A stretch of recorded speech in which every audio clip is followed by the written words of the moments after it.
Can the Western alliance be saved? The transatlantic relationship is crumbling. That urgent warning was from an op-ed in The Economist by Anders Fogh Rasmussen, the former head of NATO, the world's most powerful military alliance. And the reason for his concern? Donald Trump. That concern is shared widely by governments across Europe. For 8 decades, America was there as their main security protector, first against the Soviet Union and then against Russia. But now, America is casting doubt on commitments that had seemed set in stone. There's a stay calm camp who say, look, Donald Trump isn't the first American president to be frustrated that European governments have just not spent that much on defense for years. That optimistic argument is basically a bet that if you could fix the relationship and make it more balanced, that America under Donald Trump is willing to stick around. But there is a gloomier view.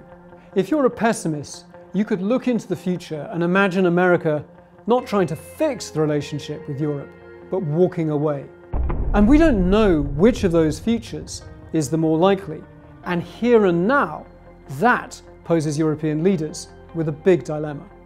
The best case is that America is telling Europe how to fix the relationship, that Europeans need to prove that they can be better partners in defense, that they're going to raise their spending on their armed forces to way more than 2% of GDP, and maybe they can keep Donald Trump happy by spending the extra billions on American weapons. Because the harsh truth is that European armies just can't fight credibly without a lot of American help. But that smart strategy is still a bet on optimism. Because if the worst happens and America first turns out to mean Europe on its own, then what happens to all those expensive American weapon systems? What if you want to use them in a fight with Russia that Washington doesn't support?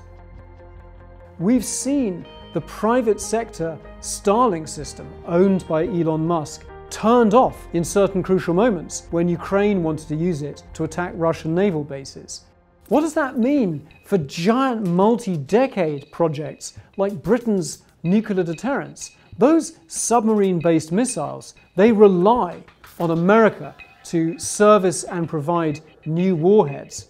Are we in a world where even that might be in doubt? European leaders really do face an unenviable puzzle because they can't know the future of this alliance. They don't know whether they're meant to be doubling down on keeping America close, or whether that's just going to make them more vulnerable in the future. Even if the Western alliance can be saved, it was built on a bedrock of trust and certainty that America wanted to defend Europe, that it saw an interest in guaranteeing Western security.